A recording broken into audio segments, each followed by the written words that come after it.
Okay, so in this screencast, we're going to talk about word forms and meanings. So it has a lot to do with vocabulary, and when you take the paper one, you're not going to know every single vocab word on it. That would just be ridiculous to expect of you.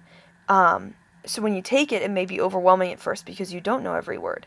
But hopefully in this screencast, it'll show you that even if you don't know a word, you can use roots and specific parts of it to kind of pull it apart and guess at its meaning, and then better understand the article that you were reading.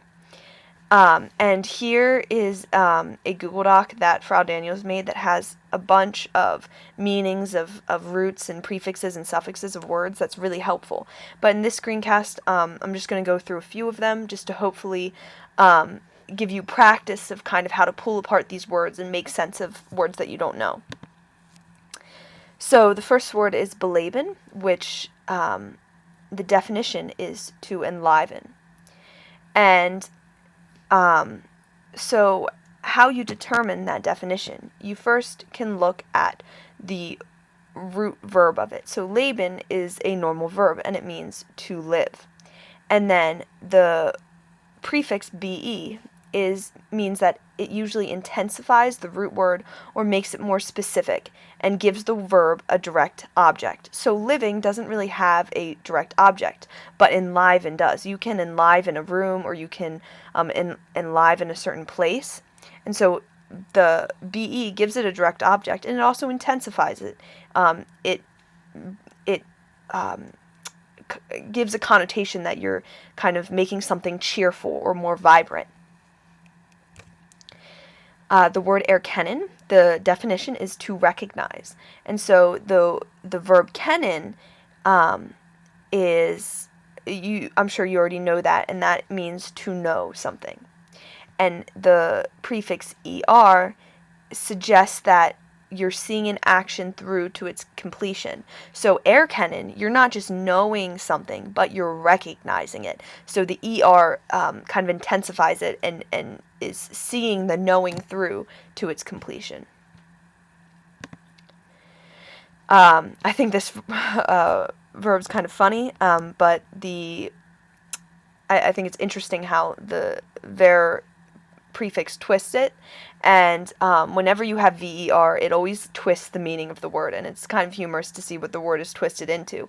The verb gehen, very common word, it means to go, and once you add the ver to it, it means to decay. So the verb, it's like going or moving somewhere, but it's like decaying and moving closer towards like death and being like decaying into like nothingness or whatever. So it really twists the word gehen from being something very simple to go to something more complex, which is to decay. And then the word entdecken, which means to discover.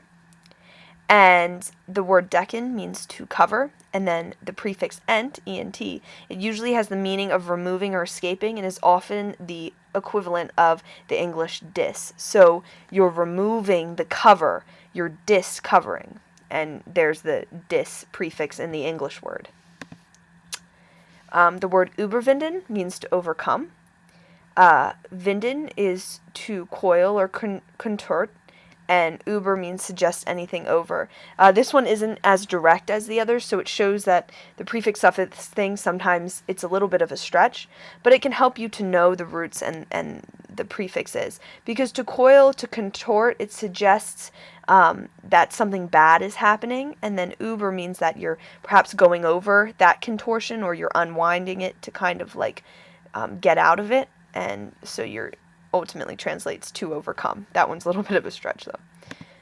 And then now we have some noun, or some adjectives. Sorry, this should be lowercase.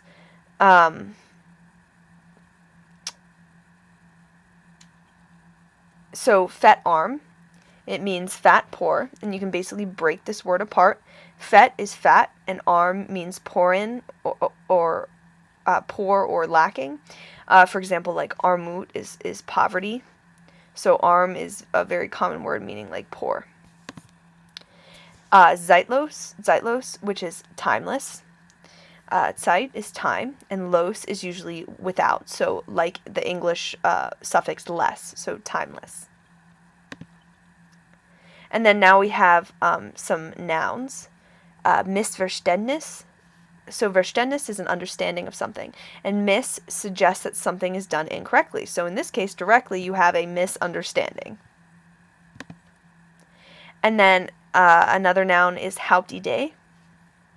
Idee, sorry, this should be like over to that side, but Idee is an idea and Haupt is main. So in this case, it's a main idea. So that is word forms and meanings, and I hope it helped you get practice of like identifying words and using the specific pieces to kind of put together the meaning.